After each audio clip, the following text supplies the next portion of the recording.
Welcome to the last of the Col-Hi Wildcats 1982 podcast, brought to you by Dietzel Man Productions.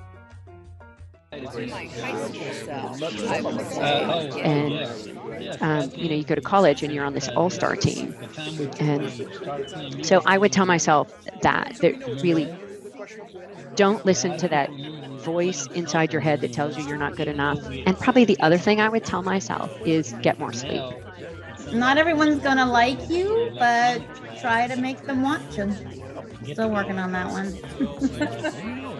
People say, oh, I'm not going to have kids yet because it's not the right time. Or I'm not going to get married yet because it's not the right time. Well, if you keep moving the goalposts in life, it's never going to be the right time. So enjoy your life.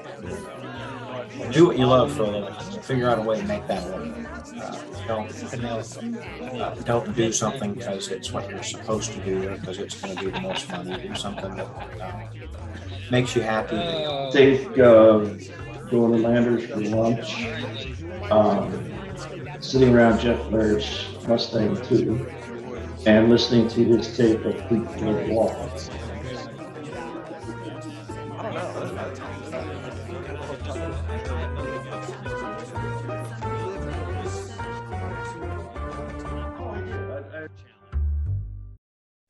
Hey, this is Scott Townsend. Welcome back to the last of the Col-Hi Wildcats 1982 podcast.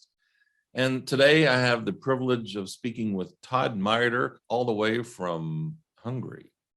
Probably the longest distance interview we've done yet. Todd is working at a non-denominational church in Hungary with his family, and he's currently working on his PhD. More on that later. Todd talks about his family, high school memories, those things he's most proud of, and the things that have made him a better person. If you like this podcast, you can be a member of the last of the Col-Hi Wildcats 1982 podcast by going to patreon.com/Wildcats1982 and choose the membership level that's right for you. I think they start at like $3. Super easy to do.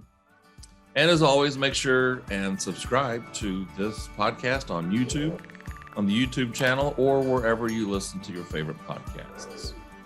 And now, my conversation with Todd Meyerdirk.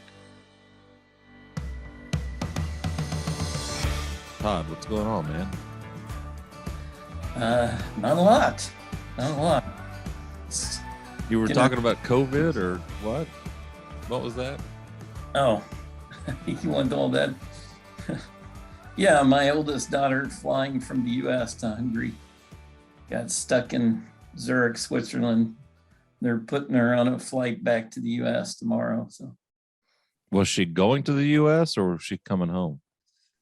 She was coming to Hungary, but because she didn't have documentation for vaccination, the Swiss officials wouldn't let her out of the airport and said she had to fly back to the U.S. Oh, man. So we're trying to untangle that knot. Yeah. What? Where's she going to go in the U.S. if it's any of my business? Fly back to Chicago, where she flew from.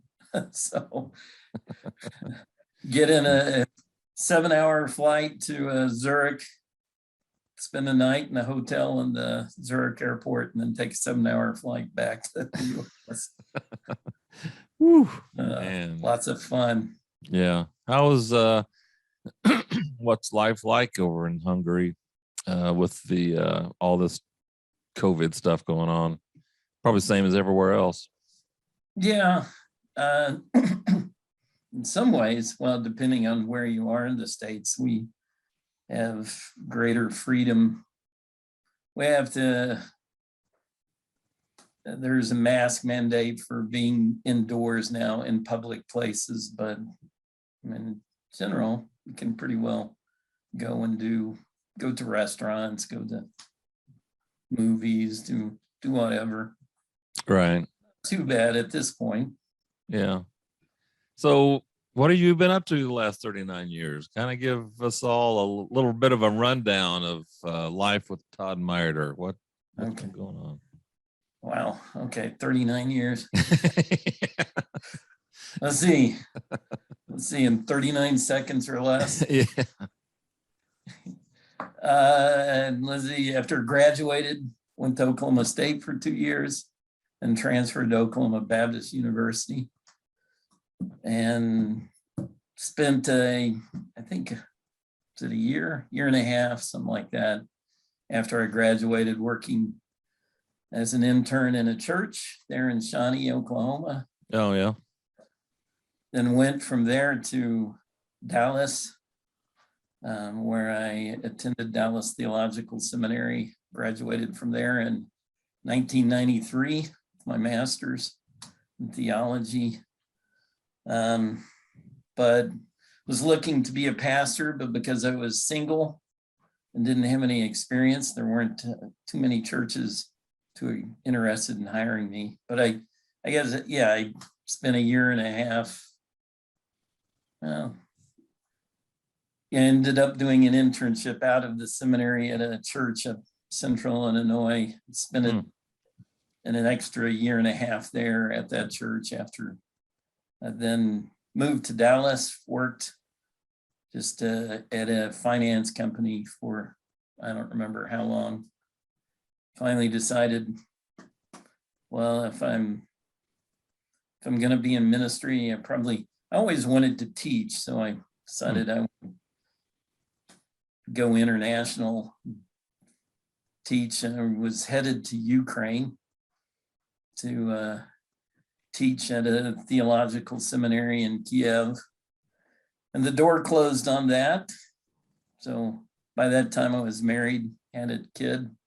So I ended up pastoring in the US and Minnesota and there in the Twin Cities, and then Rockford, Illinois. And then got to the point where I didn't really want to, felt like God was leading me to something other than pastorate, and wanted to teach, and found out about an opportunity here in Hungary to teach at a Bible Institute, or post-high school, undergraduate post-high school Bible Institute 2-year program.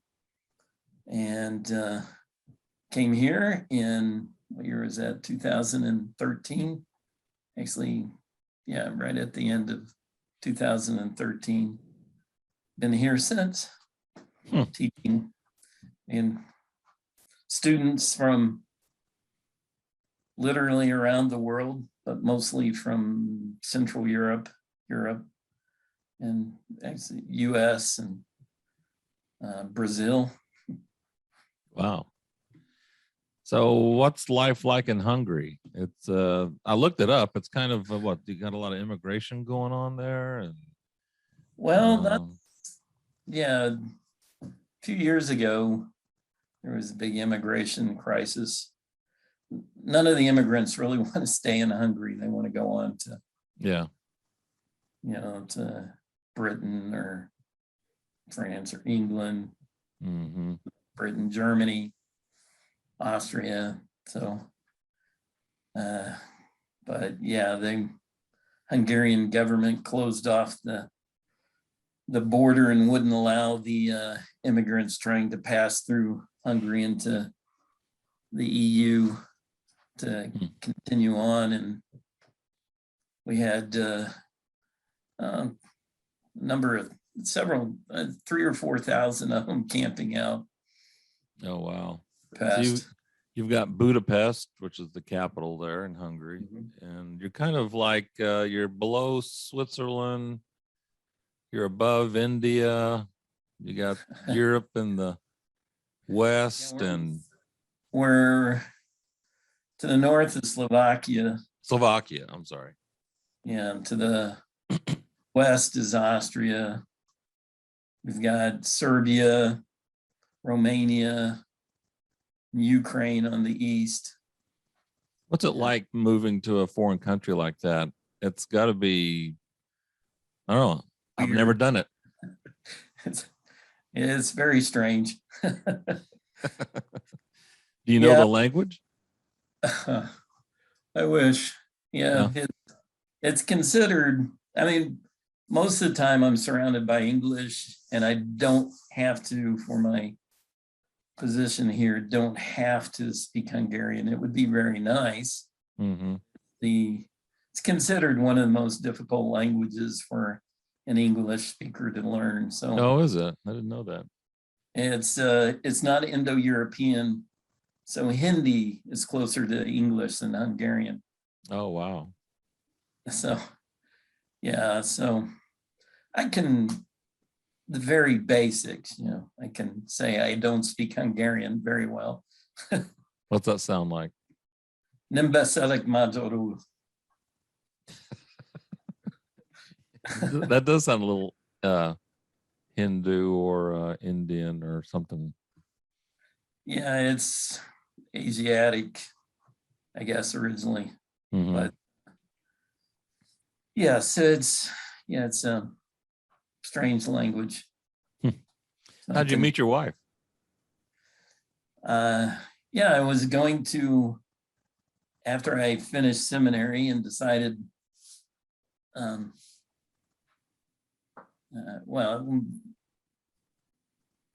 decided to go overseas to teach. Went to a conference, a missions conference that one of my former classmates at Dallas Seminary told me about, said, come check out our mission and see if you want to come with us.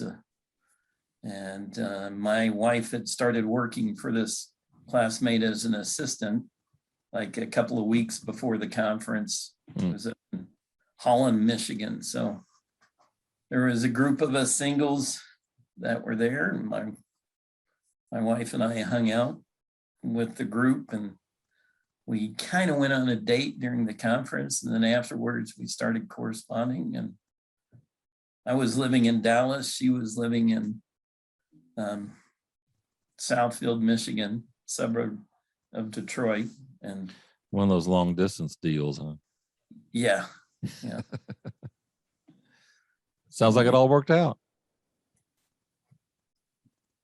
Seems to have so far. So far, so good. Yeah. Oh man. So that brings us up to speed. So somewhat to what you're up to. So if we dial it back here to 82, I got some notes here on the screen. I was looking through the yearbook, and looks like you were in the art club with McKinney and DECA, the Distributive Education Clubs of America. Yeah. What was that like? Well, it was a chance to get out of school an hour early, a couple hours early. It was interesting. Yeah. I remember we were planning our banquet, getting a school bus and going through the drive-through at McDonald's. So it's a real classy club. Yeah, sounds like it. What's your family doing now? How your mom and dad? I mean, I remember you had brothers, seem like, or how's everybody doing? I don't quite know. Yeah, 2 older brothers that both live in Texas presently, and my oldest brother is a retired veterinarian near that's right, Texas. Yeah, I remember. I think when you and I knew each other in high school, wasn't he going to vet school, or was he already a vet? Or no, he was probably in vet school. Yeah. I don't remember. Let's see. Or maybe just recently graduated. Yeah.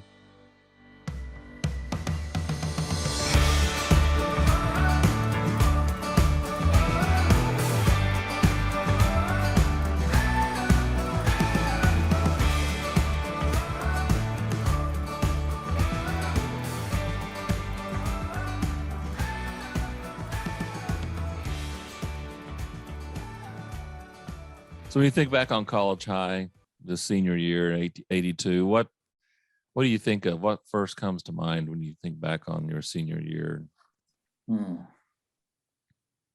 Wow.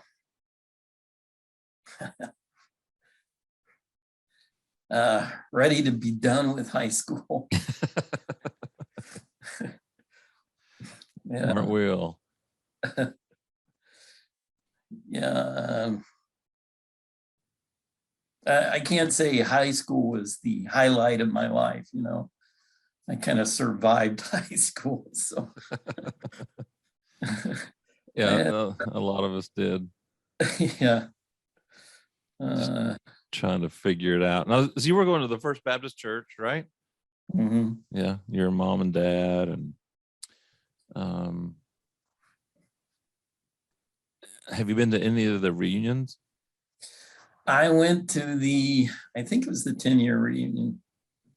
We didn't have a 5-year, right? Right. Yeah, so it must have been the 10-year reunion. Because I think it was, when I was still in seminary in Dallas. So yeah. Home. So who were go ahead, I'm sorry. Most of them I've lived way too far away to make the trip back. Well, not way too far away, but yeah, life didn't line up to make it back. So who were your friends in high school? Who did you hang out with? Jason Casto, Keith Richards.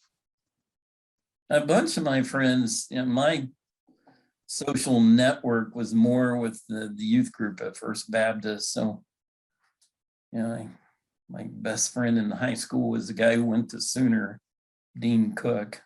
Oh, yeah. John Hensley. Yeah, John Hensley. Butch Boland, Mark Kelly, a little bit. I would say Keith, Jason, Dean Cook, those were my closest friends. Yeah. I was a bit of a wallflower in high school, so I didn't have like a huge entourage. Do you still stay in touch with them?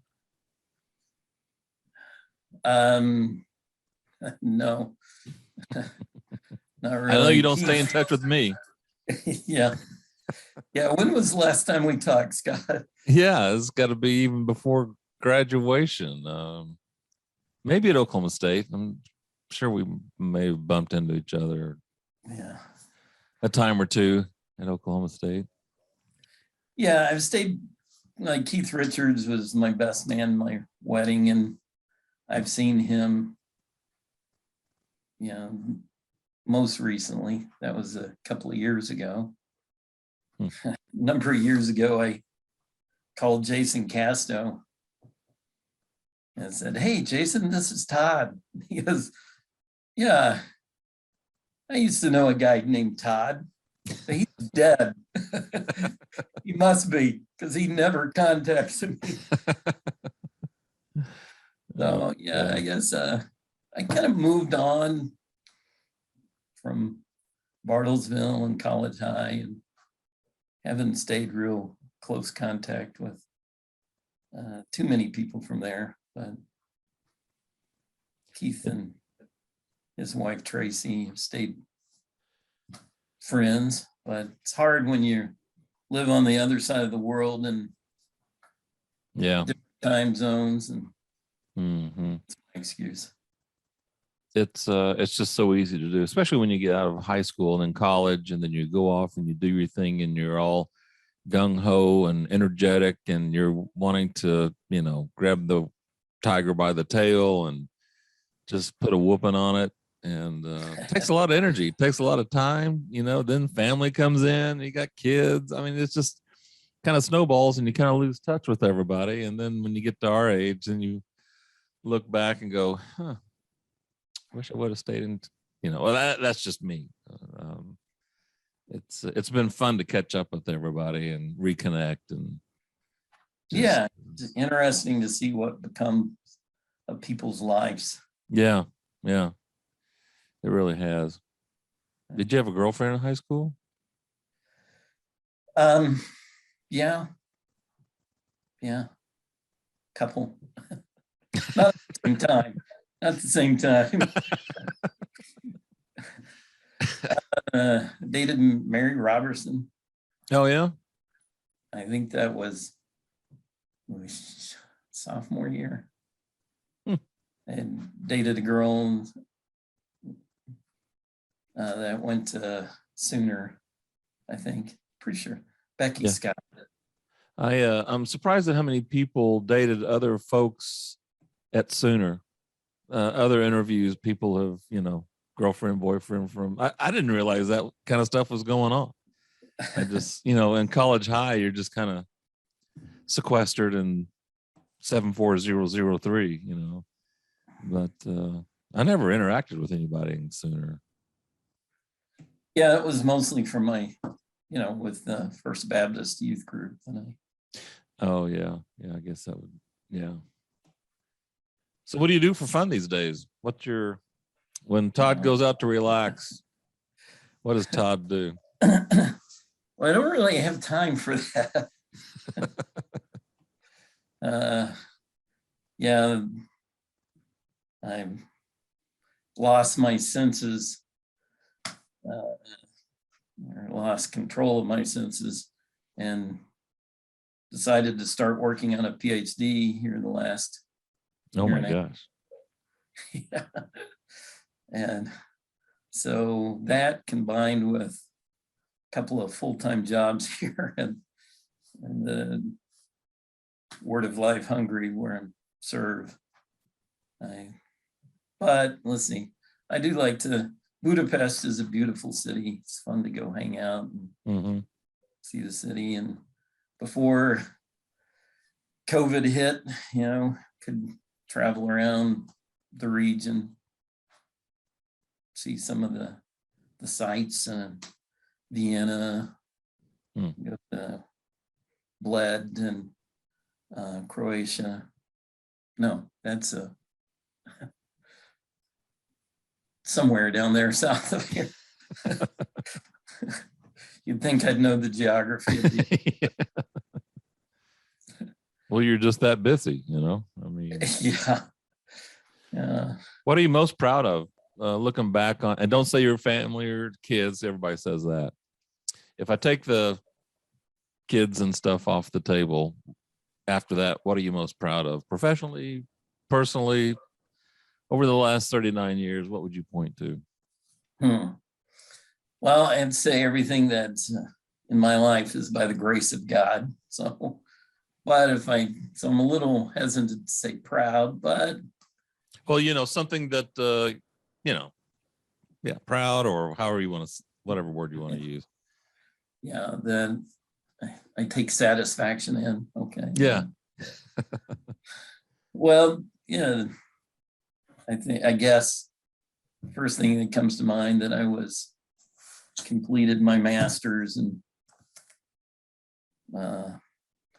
I really struggled academically, dyslexia, and it was, I'd say, somewhat miraculous that I graduated high school. Really? Yeah. I guess I didn't realize that. Yeah, and then and I just went on to college because that's what all my friends did, Right. Yep. And I hung out with a smart crowd. They were all going to college, so I'm going to go to college. That's just natural. And man, to get through college, that was somewhat miraculous, but it was nothing compared to making it through a 4 years master's.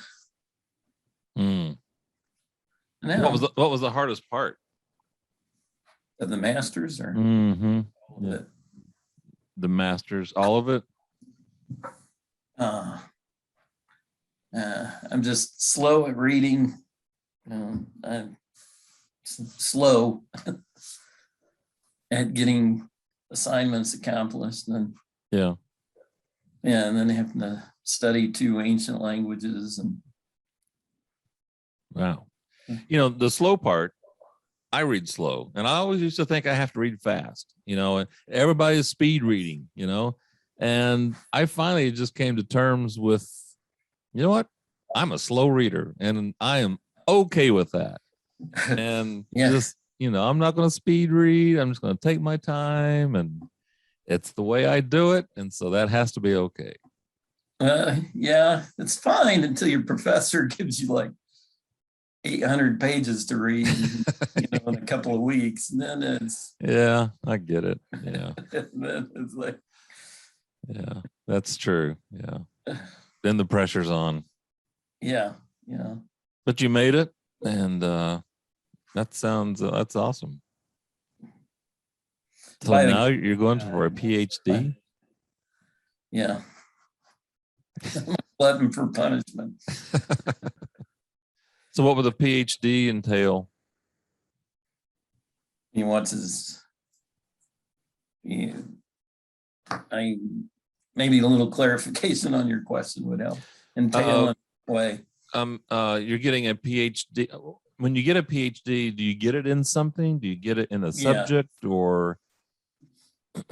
Yeah, mine usually, mine is Bible and theology. Okay. My emphasis, my focus will be determined once I've determined my dissertation topic, which I need to do. So that part seems really hard, dissertation. Yeah.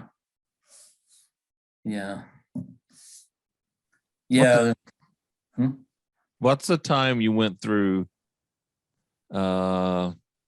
We went from what are you most proud of? Let me ask you this. What's the time that you went through a valley and came out on the other side stronger? What was over the last 39 years, maybe something that was really tough, but you made it through, and you made it through better, faster. You could leap buildings in a single bound. And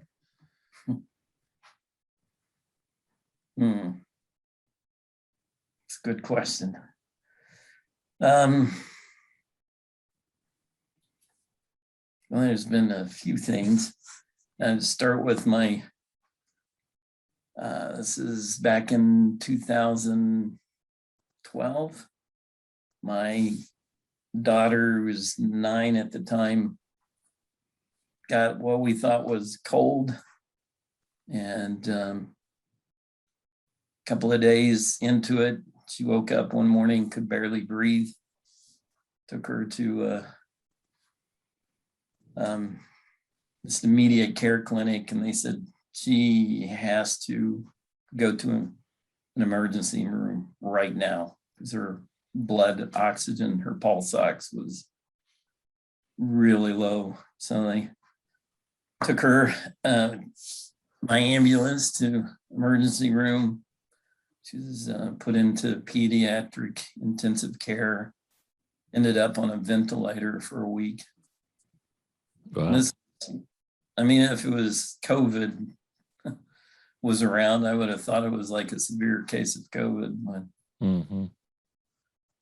she was in intensive care for 12 days. They couldn't figure out what was going on.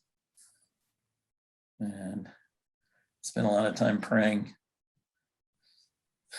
giving her up to God. So, yeah, and she obviously made it through that. That was, but and I certainly came out stronger, just relying upon God, being willing to trust Him with every aspect of my life and everything I held dear. I was, as a pastor at a church that ended up closing its doors, and I was there for 6 years. It was some of the most grueling 6 years. It's just really difficult. But what led up to that? Why were they wanting to close it?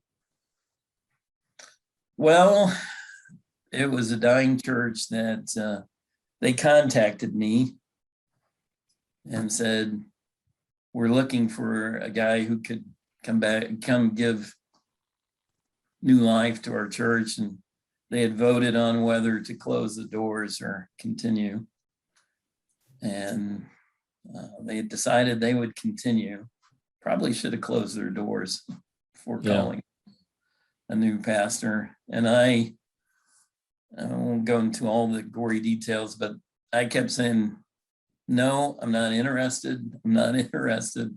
They kept contacting me and saying, "Would you come, just fill our pulpit."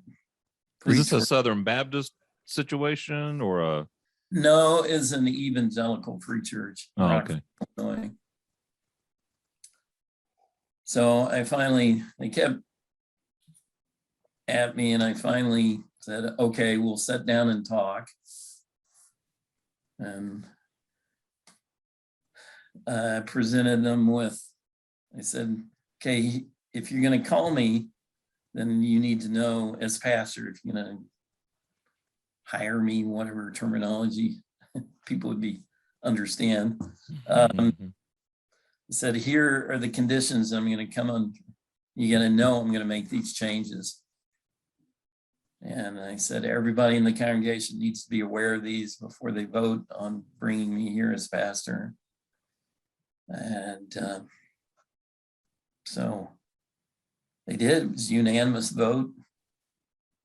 And there was about, I can't remember, maybe 40 or 50 people when I first started. And for a brief honeymoon period there, we saw over 150 people coming. But as the core, as I was making the changes that I thought we had all agreed upon, boy, things just got really ugly. Oh. I've heard of that kind of thing happening. I've never seen it, but I've heard about it. Yeah. Everybody has an opinion. Yeah, so what did you learn from that?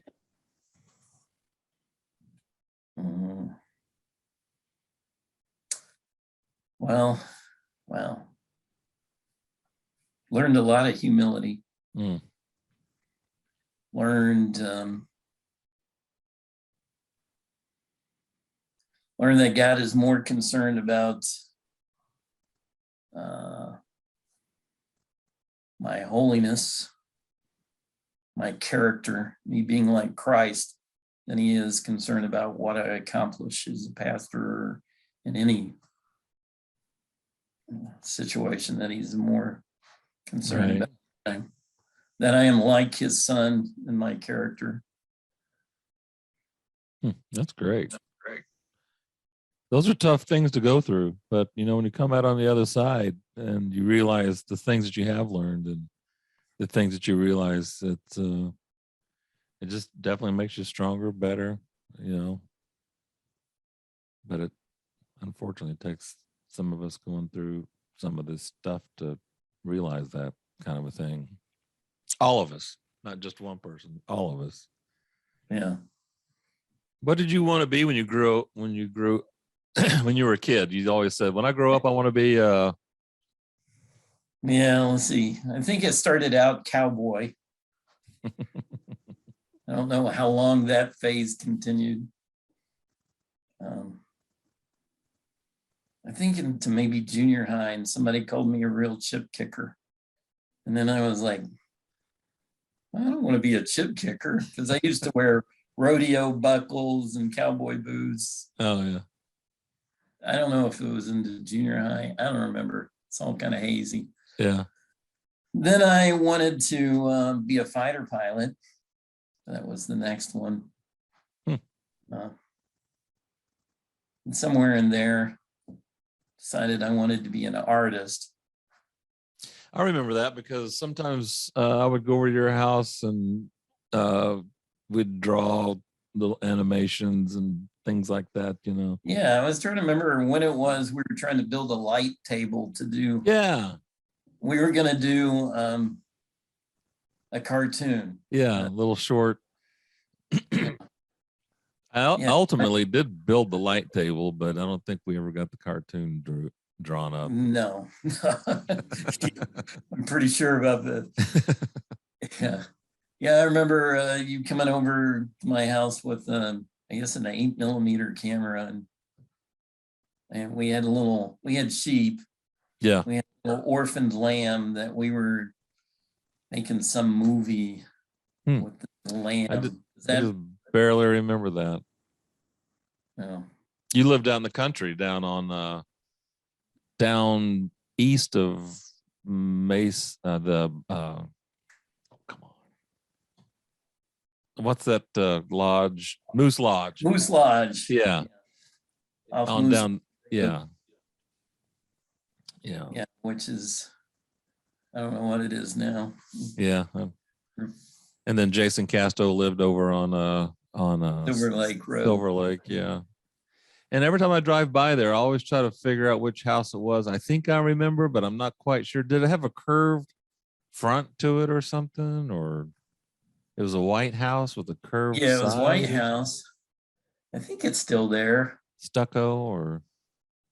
Yeah, let's see. What side of the road would that be? I'm terrible with directions. On the east. If we're going south towards Tulsa, it would be on the east side of the road. Oh, you're not helping me. On the left side of the road as you're going towards Tulsa on Silver Lake. If you were that's right. In that direction. And there is a hill. Yeah. If you're coming out of Bartlesville and Silver Lake, there's a hill. Yeah. Left. Jason and I used to sled down that hill. Yeah. Oh man. So, looking back on what you know now, what would you tell your 18-year-old self if you see Todd Meyerdirk walking across the stage, graduation stage, knowing what you know now, you'd go up to him and say, what? The one thing that you could say to him. Okay. Well, I had a couple of things. I think the first thing I'd say is, dude, lay off the donuts, because your metabolism is not going to be the same as a nuclear submarine for your entire life. That's the first thing. The other would be just to not worry so much about, to care about people, but not to care so much about their opinions of me, and to take the risk to be rejected. Mm-hmm. It's kind of where I am. I think that's that's pretty close to what I'd say too. Yeah, I guess we probably all feared to a certain degree rejection back in high school, and the opinion of others. But for me, it was, and I can't compare it to what it was like to anyone else, but I know for me it was paralyzing. Really? Yeah. So, for example, give me an example. You were afraid of what people would think about you regarding the clothes you wore, or was it anything? I'm not sure it was that specific. Just that they would think I was, yeah, I probably as what of a carryover from struggling with school and being teased somewhat for that. That they think I was stupid, that they think I was a geek, a nerd. Yeah. Did you get held back in school? My mom, who was a public school teacher, she was real big on holding students back. I was placed in Bartlesville was kind of progressive in having a program for dealing with learning disabilities. And so I went to a class for that for a year. Years. And he pulled me on a wayside and put me at Will Rogers. Oh, okay. Is that what your mom taught? Wayside? No, she didn't teach at either of those schools. She taught at Highland Park. Oh, okay. Will Rogers was where they had the special program for learning disabilities. So the thought of people teasing you, kids teasing you, and you know what? Kids are really good at teasing. You know, they can be really brutal. Yeah, And, they can be vicious, but yeah. Yeah, so I think I struggled with feeling like I was people would think I was stupid or Yeah. So yeah, I mean, going for your master, got your master's, going to your PhD. I mean, you know, that's, you can just do whatever you want to do as long as, you know. Yeah. I strive to make sure it's that I'm not trying to silence the voices in my head about you're not smart, you're stupid. But yeah. Where's Casto these days? I you really put me on the spot, Scott. Okay. I think he's in Bartlesville. If you have a number for him, or if you have a number for him or something, let me know and I'll try to get in touch with him and get him on the show. But yeah, I think no, he was in Tulsa. He wasn't the last time I saw him, he was in Bartlesville. Yeah. So, you know, wrapping this up, what would you say to the Wildcats watching your interview here?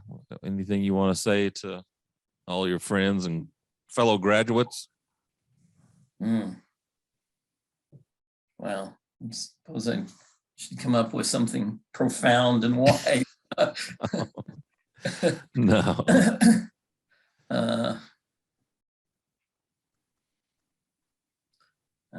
Yeah. Just make the most of the days that God has given you. Do what? And that the days that God has given you and that you have left. Mm-hmm. Fewer. We're closer to the end than we were a long time ago. Yeah. So. Yeah. It's, do you make it back to the States often? Well, just about every 2 years we come back for the summer. So every other summer. And do you come back to Bartlesville or do you go somewhere else? Yeah, my parents are still living. So they're both, my dad's 93 and my mom's 90. Wow. So yeah, I was in Bartlesville this summer for a week. Mm-hmm. Do they still live in the same house? Oh, yeah. Do they? Yeah. Well, that's cool. It's not good. It's not good. They're out there, 20 acres of land out 10 miles out of town. And yeah, I get where you're coming from. You kind of wish that they would go to someplace more sustainable, you know. That's what my mom did. Yeah, well, my parents, they're just determined they were not going to leave there. So it's, yeah. Makes it rough. It does. It's challenging. Mm-hmm. Well, Todd, it's been good catching up with you. I know we're almost into an hour here. I don't want to take up much more of your time, but I know how busy you are. And thanks for carving out some time for us and this, and just kind of going down memory lane. That's been fun. It's been interesting. I gotta say, you know, I'm not prone to reflect too much on my high school years, so this is good. Yeah. It's been a lot. It's a fun project. Everybody seems to get a big kick in on it. So. All right, well, I'll close it down here. So for Todd Meyerdirk, this is Scott Townsend. Thanks for watching and listening to the last of the Col-Hi Wildcats 1982 podcast. Have a great day, and we'll talk to you later.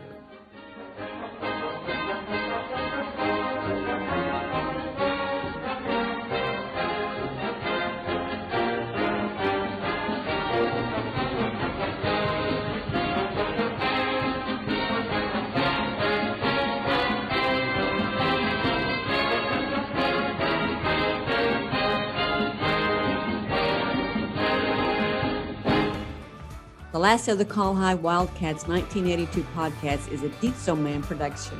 Visit the Last of the Col-Hi Wildcats 1982 YouTube channel, listen on Apple Podcasts, or wherever you listen to your favorite shows.